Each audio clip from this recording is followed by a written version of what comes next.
protesters have instruments and noise makers, everything from drums, tubas, trumpets, whistles. We call it non-cooperation. Basically, our core understanding is that everyday people run the aspects of everyday life that authoritarians rely on to execute anything that they want to do. That's things like we run the hotels that people sleep in, we run the rental car agencies that ICE rents cars from. The idea is how can everyday people sort of interfere in those points of operation enough that we can actually make it impossible for ICE to operate and put them on defense. This is why I was so excited to talk to you for Gloves Off. This is like the definition of Gloves Off, and why I wanted to start the show is to actually talk about what are things that real people in the world are doing. Yes, elected officials, but we know that their powers are incredibly limited.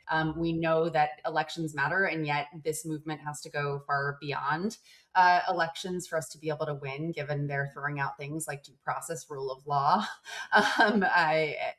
operating with incredible immunity right now, and that it's going to take a real movement. A lot of us, and especially a lot of your colleagues and volunteers, haven't lived through real movement moments like this in their lifetime. And so it's just so important to kind of meet the moment. And I really think you guys are doing that. Talk to me a little bit about the framework that you guys use, and then let's talk specifically about the actions that you guys have been deploying in the Twin Cities and how many wins you have seen. Yeah, so our framework right now basically comes from the core understanding that we are living through what we're calling a competitive authoritarian regime, which is to say that it's a regime that still uses elections, but is breaking so many laws, so many norms. And that means that the rules of democracy, they're not always in play in the same way. So in a functioning democracy, the way you make change is kind of simple. You convince the majority of people to be on your side, and then politicians start to support it, and then you can pass a piece of legislation.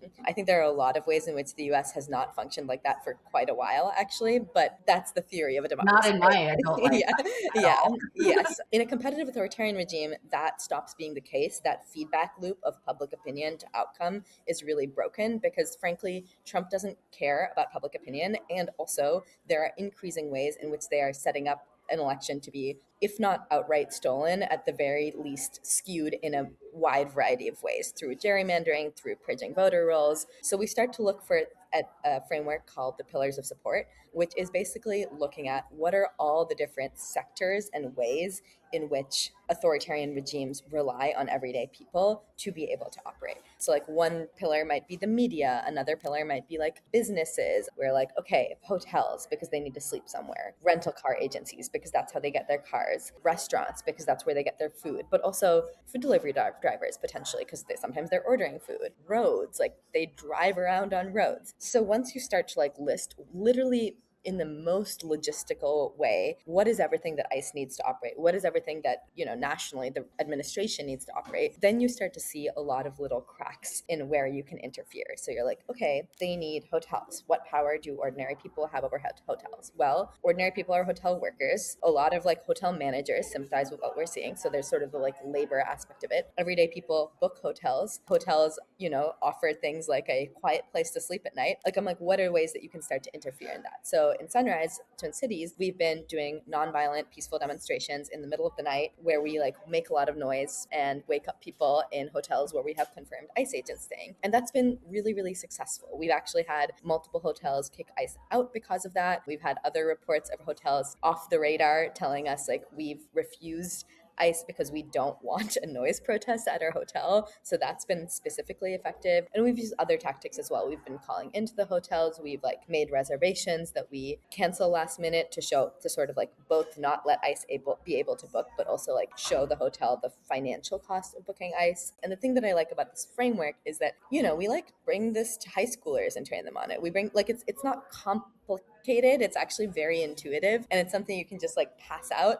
and let anyone sort of figure out what are the buttons that I can push to get in the way of what's happening. It's just organizing. It's so amazing. It's not rocket science. It sounds so simple and obvious, but the thing I hear more than anything else from people in my own life, people who follow and subscribe to our career products, is what can I do? I don't want to give to a Democrat anymore. Right? Where it's their only tool used to be voting and donating to candidates or organizations causes they believed in. And this helplessness is one of the most dangerous kind of outcomes of an authoritarian takeover regime. And the fact that you guys are doing things in really intention to making this very easy for anyone who wants to get involved to participate in at a local level, I think is so powerful, so urgent, so necessary. And so I would love to know, how can people get involved, but also this is going to inspire them, right, to start thinking about how can they throw sand in the gears in their own communities and organize their own. Join the Sunrise Movement, join a hub near you. But also if like for whatever reason that's like not exact, maybe there isn't a hub near you, think about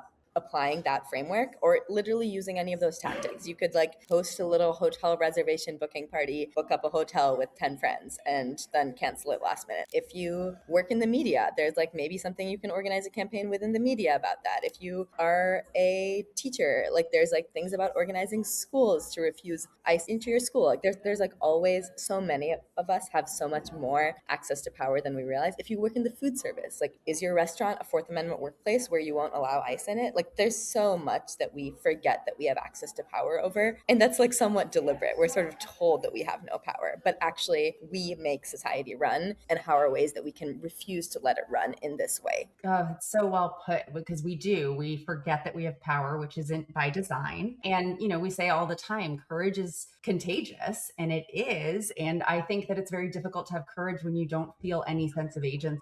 These actions can really make people feel that. Is that what you guys have been experiencing in the Twin Cities? Absolutely. I mean, we've just seen this like influx of people joining our local hub, joining our national movement. It's really hard to be in the Twin Cities right now. Like you drive down the street and you like see ICE agents, you see patrols, you get stories of your friends getting stopped.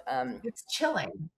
I just got the bad kind of goosebumps when you said that. It's absolutely chilling. Yeah, it's terrible. I think for a lot of people, joining a group, an organized group with a strategy, is actually like one of the few things that can make you feel better in this moment, which I think is like important to tell people. Organizing, to me, I do it because I want to change the world, but it also brings me so much joy, happiness, and purpose that I don't know that I could find in any other place. So if you're feeling like lost or scared, I really, truly believe that organizing is an answer to being able to face down fascism with courage and hope.